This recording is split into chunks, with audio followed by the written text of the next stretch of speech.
Like Networking podcast, and today we have our mentor, Jess Kangalee. She has over a decade of experience working in broadcast media promotions for artists, festivals, and events. Do you want to know just a few names of who she's worked with? I'll give it to you. Bombay Bicycle Club, Iver, Caribou, Dinosaur Jr, Metronomy, Phoebe Bridgers, Run the Jewels, Green Man, Field Day, Lovebox and Wilderness festivals. I mean, talk about experience, right? We are going to chat a lot about barriers in the industry, going on your own, and how to break it into the music industry. Also, she's again going to be one of our mentors this year. Our mentoring program opens for applications on the 22nd of March. If you need more information, head over to our website, iliketnetworking.uk, or go to our Instagram, which is at iliketnetworking. Jess Kangalee, thank you so much for being here on the I Like Networking podcast, and also for being one of our amazing, stellar mentors. We are so happy to have you. Thank you for having me. I've been having such a great time with my mentee, and I think all the work that you've been doing is so amazing. So thank you. Thank you, Jess. No, it's been amazing to have all of you supporting me throughout this craziness. But here we are today. We want to know more about you because a lot of people wanted to be mentored by you. And so the minimal we can give them is a bit of your story for anyone to listen to. So before we start, just say where you're at, where you're from, and what is it that you currently do. So my name is Jess Kangalee. I am in London. I run my own broadcast media PR company. Thanks, Jess. And can you tell us what is the worst work experience you've ever had? The worst work experience I've ever had. I mean, there's so many ways to answer this question. I would say that sometimes you don't have the best experience with teams or the best experience with artists. Sometimes, there can be bullying. I think as a queer woman of color working in a predominantly white space, that's been difficult. But mostly, I think it's probably selfish things like when a project's not going quite as well as you'd like. But yeah, I mean, I've been doing this job for 10 years, so a lot has happened. Amazing. So, yeah, I want to talk about everything you do, but first, let's congratulate you on 1 year of your company, Good Energy PR, Oh, which thank is you. celebrated recently. So, that's big kudos to you to keep it going throughout this pandemic. I'm sure it wasn't easy. Yeah, I mean, obviously, when I started the company officially last November and had no idea that we were about to go into a global pandemic. But it's been actually, I can't really complain because I've had steady work. I've worked with some amazing artists, and one thing that I was really adamant about for this company is that I wanted to work predominantly with female identifying queer artists and artists of color. So I've managed to keep sustain that in like the large majority of my roster. So that's been something that I feel really proud of as well, because in certain times when things like this happen, you might have to make compromises, but I'm really happy and lucky that I haven't had to do that. But yeah, it's been interesting. It did affect radio quite a bit. A lot of schedules changed, and it got to a point where they weren't playing a lot of new artists anymore. And because I'm in year one of the business, a lot of artists that I'm working with are new. So that was a bit tough, but it's gone really well. So I feel good about it. That's amazing. So, how did you get around the non-touring things to keep yourself going? Well, The obviously, it's a big part of an artist campaign is being able to see them live and also their live plot. So being able to show what festivals and shows and venues that the artist is playing. At first, it was a bit of a scramble because none of us really knew what how long this would last, or if festivals was still going to happen, or what we'd kind of be able to do.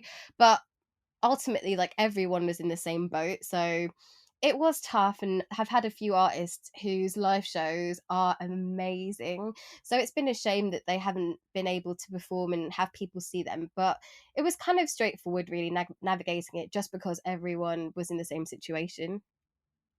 And also because you have a lot of experience, right? So I want to get into that. So how or when did you realize that you want to be in the music industry? Well, I was a classic boffin at school. I just used to get top marks in everything, except for physics and maths. They've never been my strong point, but everything else.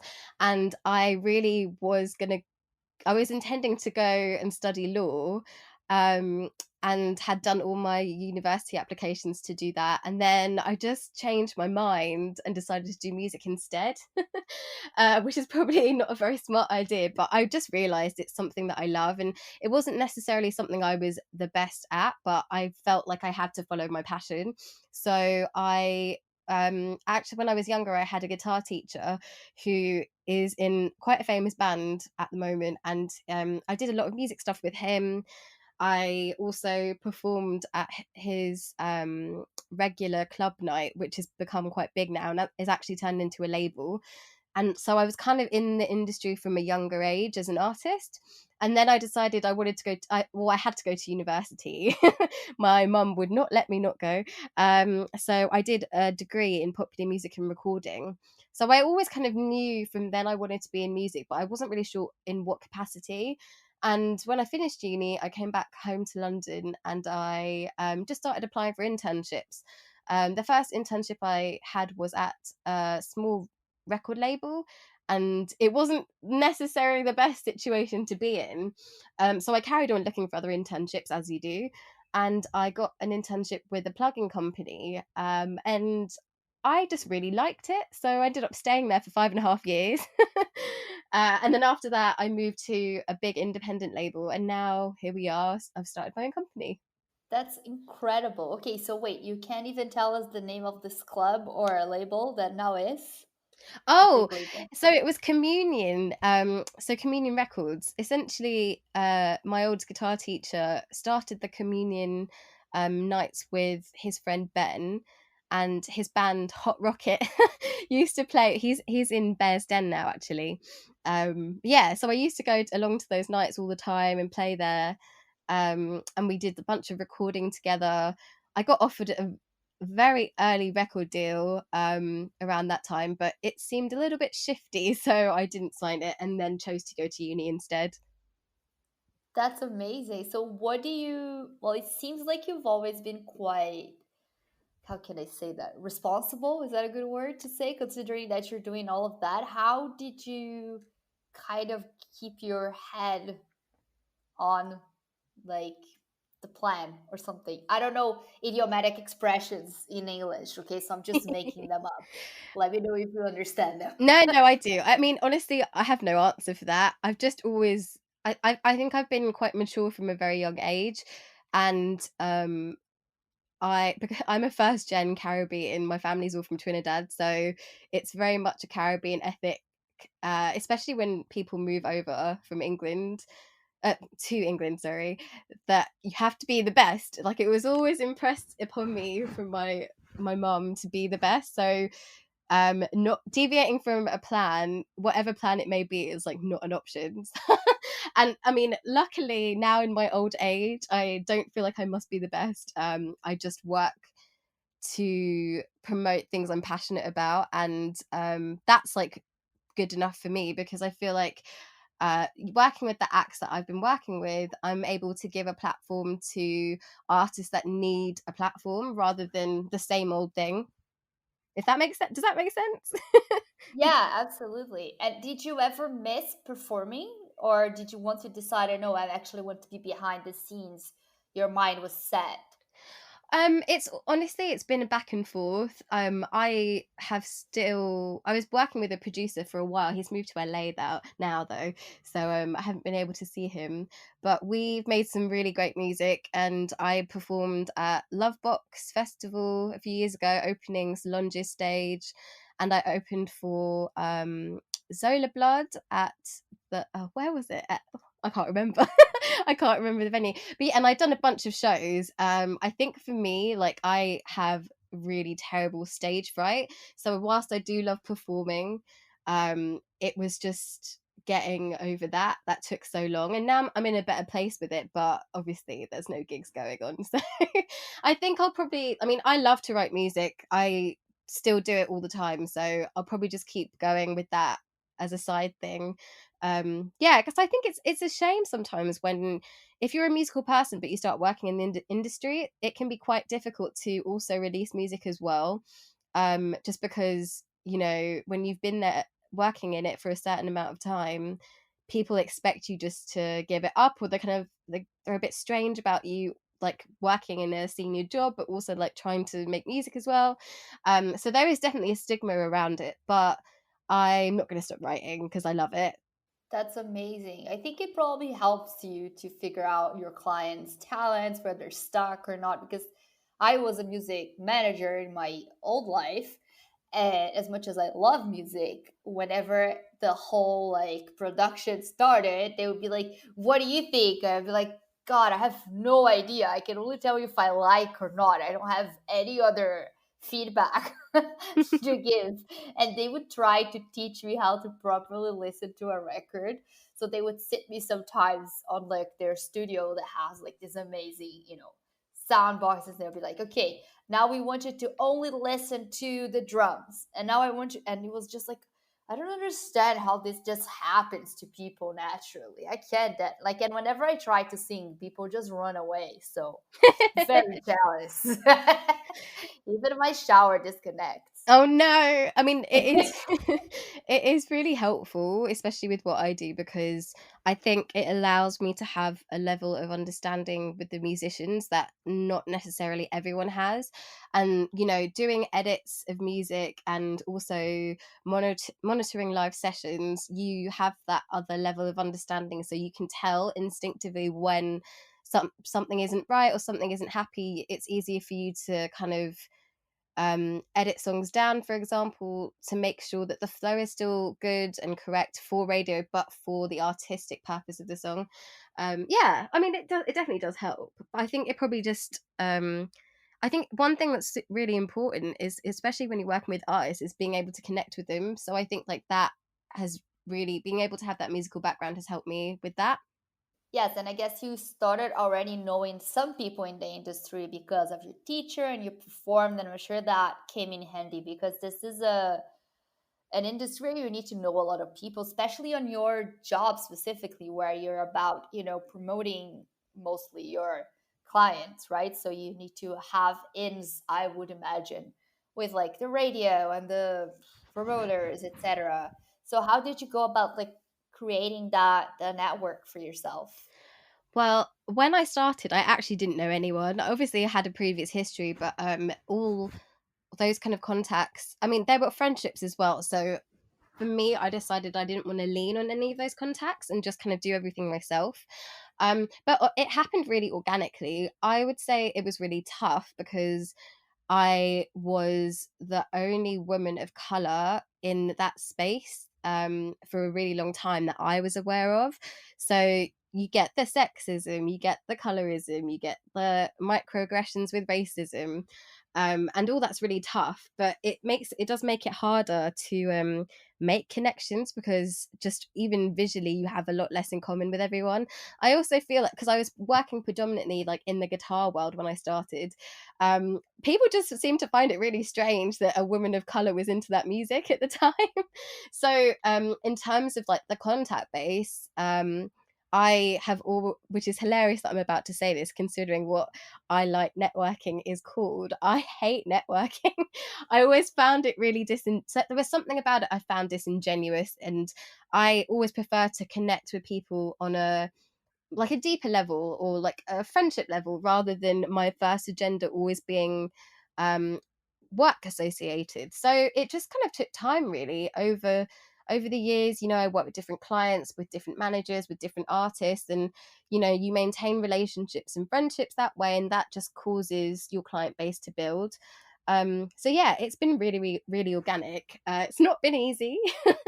But yeah, I haven't I haven't really got any tips of how to do that, because I think the way I've gone about it is really not the way that you should. I was very, very deeply shy when I was younger. So I mean, I remember when I started my first internship, I was afraid to answer the phone because I just thought I would say the wrong thing. And it did happen a few times. So that didn't really help. But I think the best thing to do is just put yourself out there and try and make connections. And it won't always work, but over time, you build up that contact base. And then specifically with radio, everyone calls radio a dark art because people don't seem to necessarily get the way that it works, and it kind of is a dark art because there are lots of different nuances that go into planning a radio campaign and getting support. But again, it's just about speaking to these people constantly and over a period of time, and then forming those relationships. Yeah, no, absolutely. And I think the whole networking, from why I like networking, is really trying to demystify, whatever, break down this stigma of networking that is just like, oh, I'm trying to get something out of you and you're trying to get something out of me. Because I think, at least in most of my experience in the creative industries, that's not how things worked. It was a lot around networking as a collaborating sort of method, because you meet people and then you say, oh, actually maybe we should do that, or actually I like that.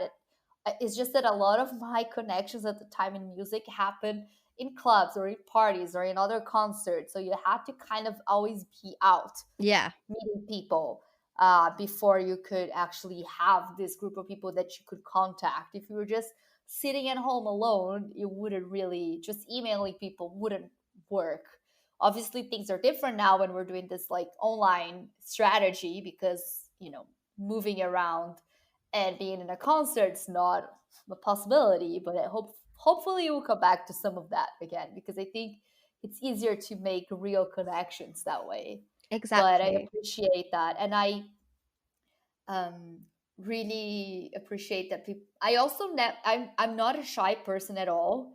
I always wanted to be shy because I read when I was young on a girls' magazine that guys only like shy girls because they're mysterious. So I really wanted to be shy and mysterious, and I tried so hard, but I couldn't. But I identify with you on the whole phone thing. I hated picking up the phone. Hated on my first job. So I was so scared. I think that's probably common for most internships, I'd say. Also, I think if you have voices like ours, there's an extra layer of being afraid. There's been so many times when someone's picked up the phone and I've answered and they were like, is this a child? Yeah, exactly. Oh my God, yes. And I am really short, so everyone thinks I am truly a child. So it doesn't help at all. But Jess, I want to talk to you a little bit about that, about your experience. I mean, you are part or co-founded, correct me, of the Black Music Coalition, right? So, just a bit of history about the BMC. So, it was founded by five Black women that work across the major label sector. My involvement came afterwards, because after all of the events that took place in June, everyone was just completely traumatized, and the luxury of running my own company meant that I could start doing some serious work into diversity and inclusion within the independent sector of music. So I started holding big group discussions across various people in the industry. So we did a PR session, we did a live session, we did a few label sessions, we did some management sessions, and so on. Just discussing what we could do to improve diversity inclusion in those different sectors. And I saw that the Black Music Coalition had been announced, and I realized that it was major label focused. So myself and a couple of other people got in touch with the BMC, and we ended up starting the Black Music Coalition independent arm. So what that is it's a part of the wider Black Music Coalition organization that focuses specifically on independent music. Obviously the majors, they run the game. They've got all the money in like the big tracks, but the independent sector is really, really large and vast, and it covers independent labels, distributors, agencies, live agents, managers, business owners, freelancers, and artists, and so much more. So, and that sector is it's really wide and really diverse, and we just felt like there needed to be a focus on that part of the industry as well. So at the moment, well, actually this week we're announcing our executive board. So we've announced 2 people so far, and myself and Lucy Francis are kind of coordinating everything. But yeah, I'm so happy to be involved, and we've been doing a lot of work to launch some initiatives that will hopefully kick off in January. So I'm feeling really excited about that. That's amazing. I'm sure we'll hear all about it. Would you like to just explain some things that perhaps happen, or things I know you touched upon, like microaggressions and issues that you think specifically respond to the music industry and how they, deal with diversity and inclusion, or don't deal. So what are the things that you really would like it to change? And you can say something personal or not on this point, just so I know we have a lot of mentees who are also from Caribbean descendancy or others, and lots of immigrants or sons of immigrants like me, like you. And I'm sure we all suffered our own share in different ways of feeling somehow oppressed or an outsider in the creative industry. So if you want to share any things that happen or any ways that you deal with it, but especially what are the things that you would really like to change? Um, I mean, there's a lot. The first thing I would say is that earlier on in the year, I decided that I was going to start posting about various instances of sexual assault that have happened to me. I didn't actually post about anything that happened in music, but it for a very long period of time, if I've experienced quite a lot of sexual assault and abuse, unfortunately, and there was just the mentality that that was fine, and that if I spoke to someone about it, nothing would happen. So the first thing I would really like to change is making it a safe environment for everyone. I think that at the end of the day, we're all just trying to do our jobs. And because I'm a woman, I shouldn't be treated in a way that a man wouldn't be treated. That's completely inappropriate, whether it be by artists or by managers or whatever. So that's like one big thing I want to change. I don't understand why people should be afraid to be doing their job. And I think as someone that works in PR, and I think a lot of other PRs will have a similar experience, when you're doing your job and just trying to be nice to your artists and look after them because that's your job, sometimes that can be taken the wrong way. And I mean, there's like, I'm not going to speak about anything specific, but there's a lot of egos in music, and I can understand why it can be taken the wrong way, but at the same time, people need to understand that we're all just trying to do our jobs, and that's what we're there to do. And acting inappropriately like that is just not okay. Sorry, I went and I babbled for that for a little bit. The other things I'd like to change are, so I mentioned this earlier, but I think it was 5 years into my career before I saw another woman of colour working in the space that I was working in, which is shocking because I've had a 10-year career, so that's half of my career in music. I feel like it's really tough for women of colour, especially, to get into that space. And I feel like that needs to change. I think it's I've seen some companies who kind of specifically court women of color to try and make sure their organization seems more diverse, but with that that's all quite performative to me. And with that hire that you make of this diverse, quote unquote diverse person, you need to know that their needs are different, and you need to be treating them equally the way that every other white employees get treated. And that's the problem. For me personally, I've seen a lot of, again, quote unquote, the problem women of color, when women of color are put in positions where they're trying to contribute and they're trying to argue their point, or just, you know, do their job to the best of their ability, and they're made into a problem because because other people around them, typically all white staff, aren't agreeing with them. So they get made into a kind of problem child, essentially, and that treatment is not okay. And that's part of the reason why it's tough for people to women of color specifically to get into this sector of the industry that I'm working in.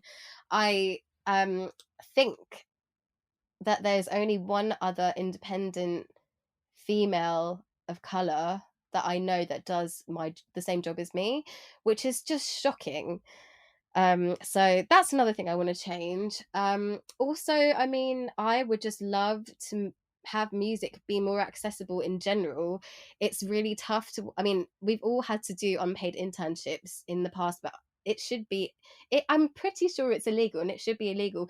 Just because someone doesn't have the financial means to live unpaid for 6 months to a year, that doesn't mean that they don't have good ideas and good work ethic to contribute. So I would really like for that kind of playing field to be leveled. And also, even more than that, I would love music to just be more accessible, you know, for people who have disabilities. I feel like generally, just even looking at gig venues, there's not good access. I think I only know one or two people with physical disabilities that work in music, and again, I've worked across the industry for 10 years, and that's shocking. But yeah, there's a lot I'd like to change. I generally just think that people need more access, people need to be treated more fairly, and people need to be given the same opportunities as everyone else. And this whole thing about the boys club is just so like, it's just so like over. It's just irrelevant. It's not interesting to me. Yeah, I don't see like why people sometimes still insist that we're living in 1950s when it's 2020, you know, like it freaks me out.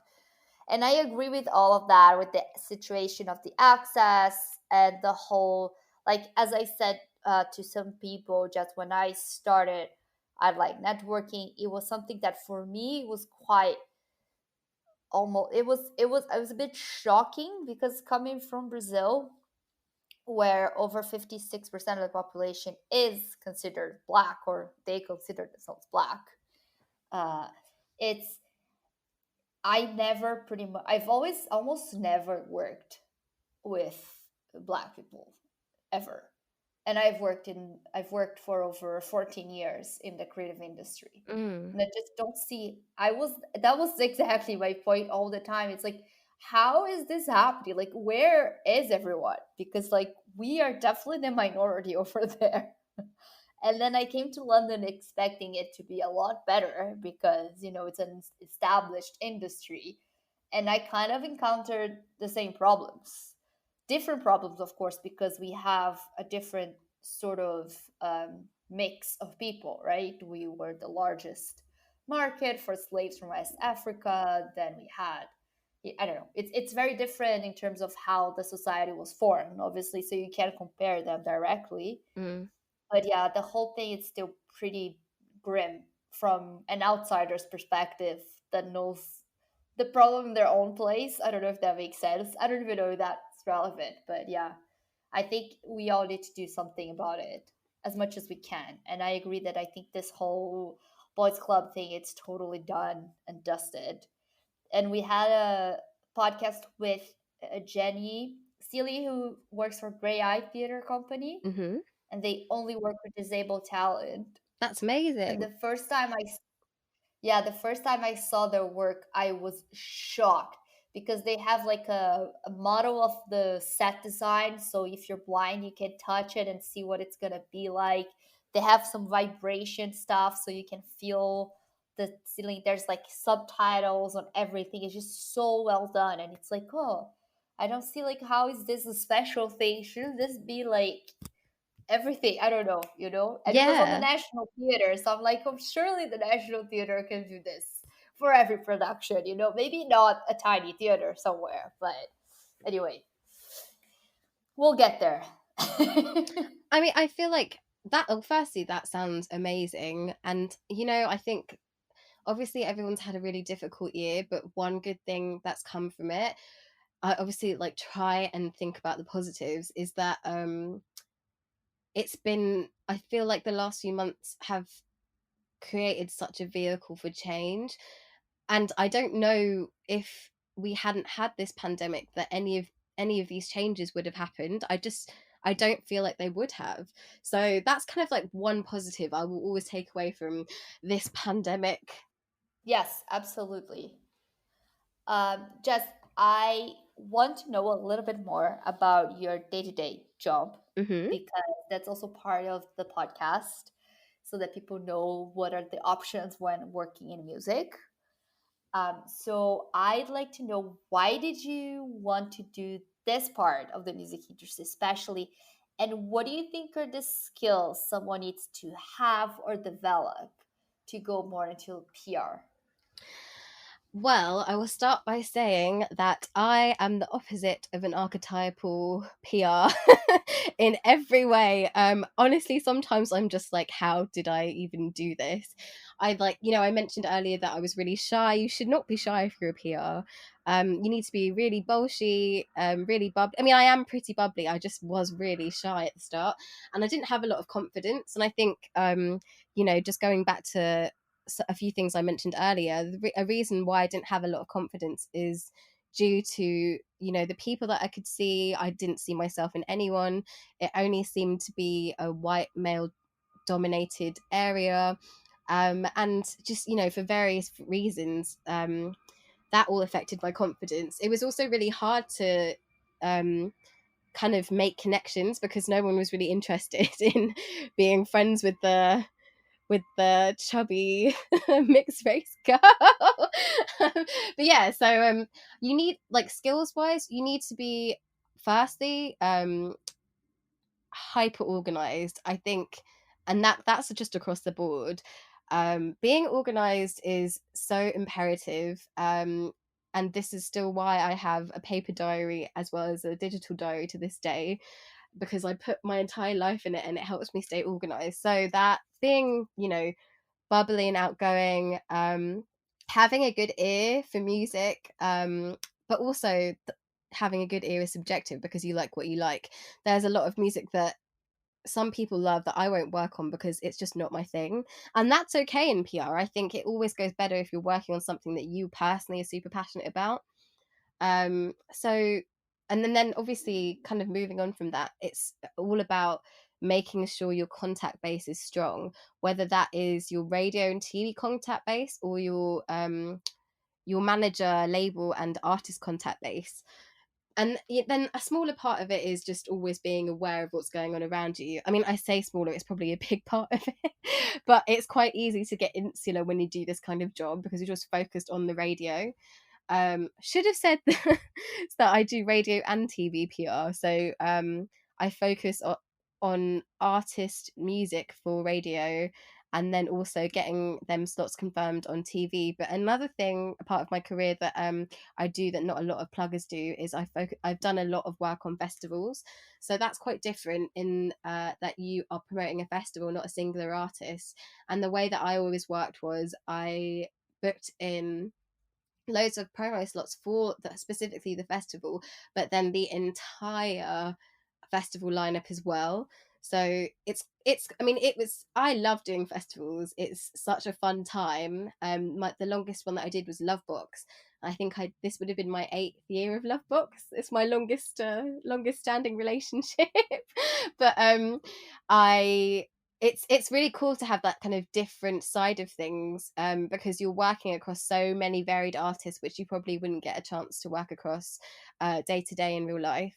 And it's completely different environment. So I think if you can, one thing that I feel now 10 years in, there is definitely a lot more fluidity with what you can do, in terms of you don't have to just be print and online PR. You don't have to just be a radio and a radio plugger or a TV plugger. Everything is a lot more flexible. So I think that just being able to kind of get those skills in line and also get those contact bases in line will just be the biggest help. Yes, I love that. And Jess, would you have any advice for anyone who wants to work in the music industry on how to get started, where to look for jobs? Should they email people that they want to work with? Is it easier to get a job at a smaller label or a smaller company? Do you have any suggestions? So the first thing I would say is social media is your best friend.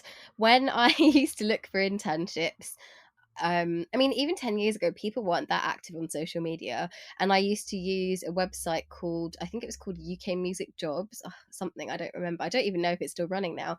But that's how I used to find internships. Nowadays, you can go on Twitter or just go on Instagram and find amazing managers, production companies, artists, record labels, just, anything. You can find all of that online.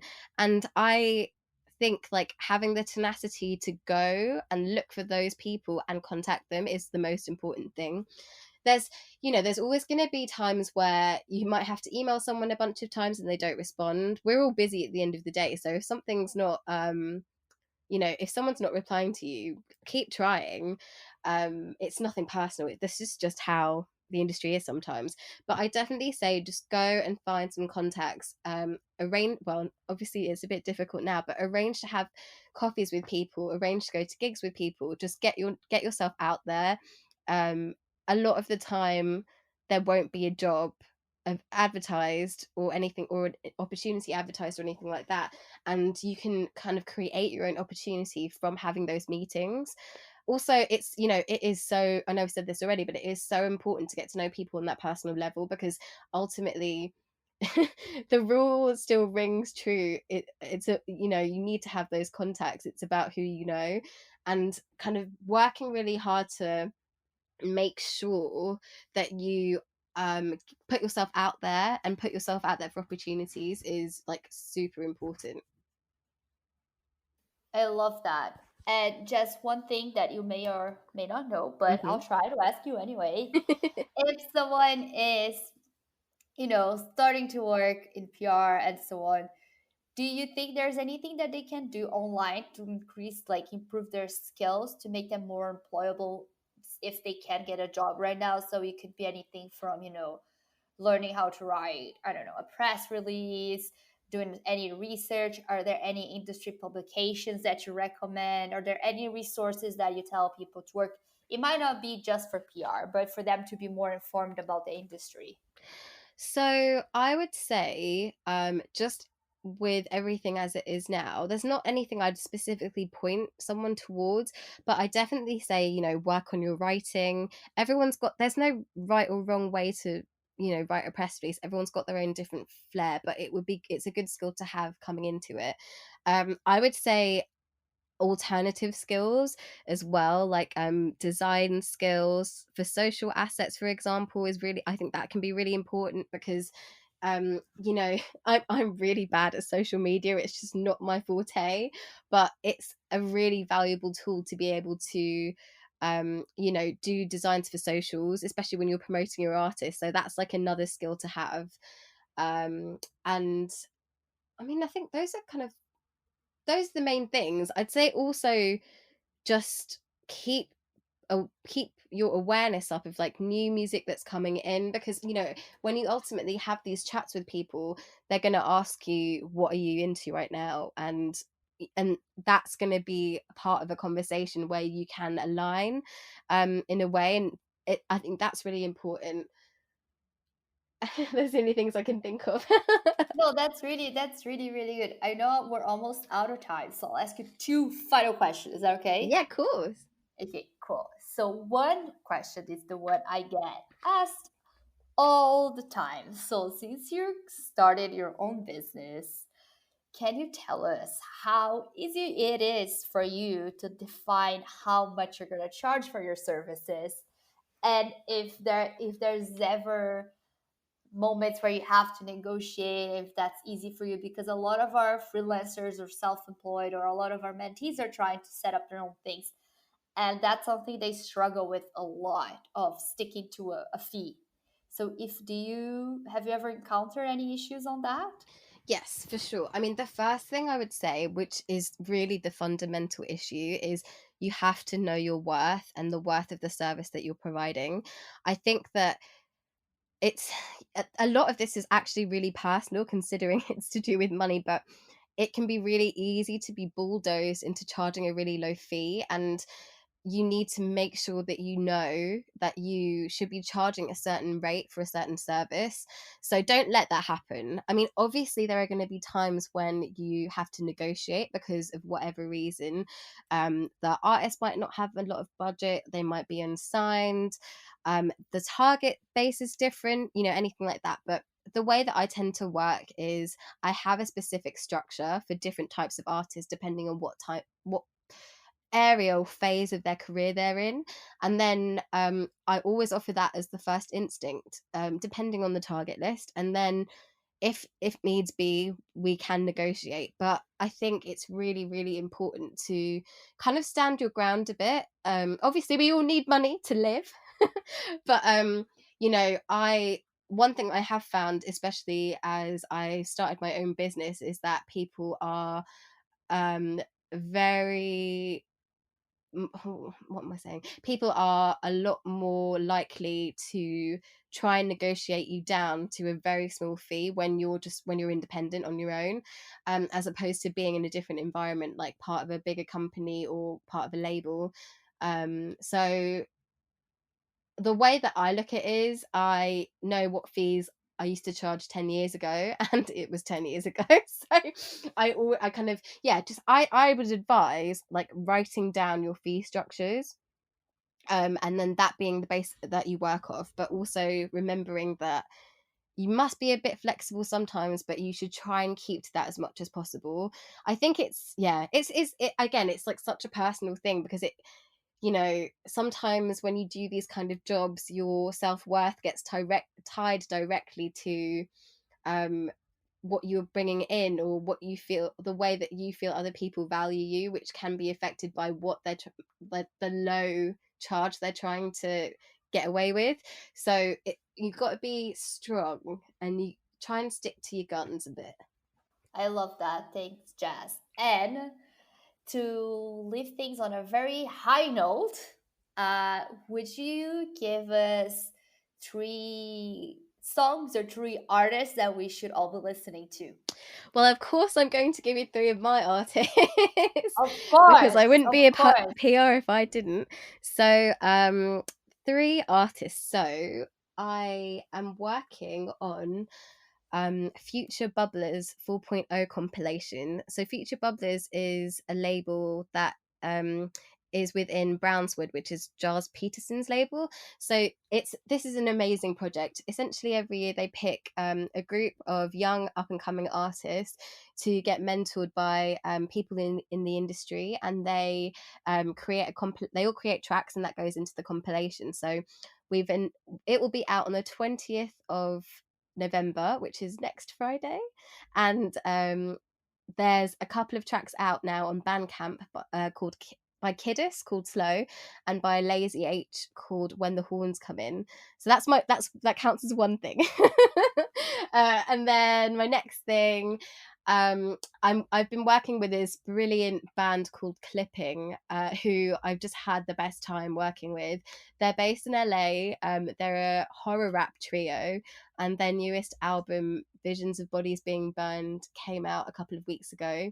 They're just a dream to work with. We've done some amazing shows. Their mixes are impeccable. I remember I got one of them through, and I said to myself, I wish this was one of my style and genre lectures when I was in uni studying genre, because it was just so great. And then my final thing, I'm working with this amazing non-binary artist called Grove, who is Bristol based. We put their new track out today, and they are going to have an EP coming up next year. The new track is called Sticky, and also they recently appeared in a BBC half live performance, half documentary called, what's it called, Frankenstein, and it features 6 young artists who are all beatboxers. They've all created the music together, and they're exploring the kind of themes of the book Frankenstein and how it pertains to their lives growing up today. So there are my 3. I love that. You're gonna have to send me links to all of them, so I'll put it on the show notes. I will. I love the idea of future bubblers. I met Giles ages ago, once when I was weirdly invited to go to the World Music Expo, and someone knew him there, and then we went to a concert. I don't know, some like one of those like strange things that happens in the world. Yeah. But he was amazing, and yeah, he's been super supportive of a band that I kind of worked with, and they played Glastonbury a few years ago. So I'm very excited to see that and everything else. So I'll ask you to send the links so that everyone can have amazing, amazing music to listen to throughout this lockdown. Will do. Thanks so much, Jazz, again for coming, for being our mentor. We really appreciate you. I'll leave links for everybody to follow you on your social media as much as you don't like it, to check out the Black Music Coalition movement, everything else. You're always posting amazing resources. And yes, I invite everyone to join us on the fight for a better creative industry, much more diverse and inclusive. And we can all do a little bit to make it better. Completely right, Belle. Thanks so much for having me. Thanks so much, Jess.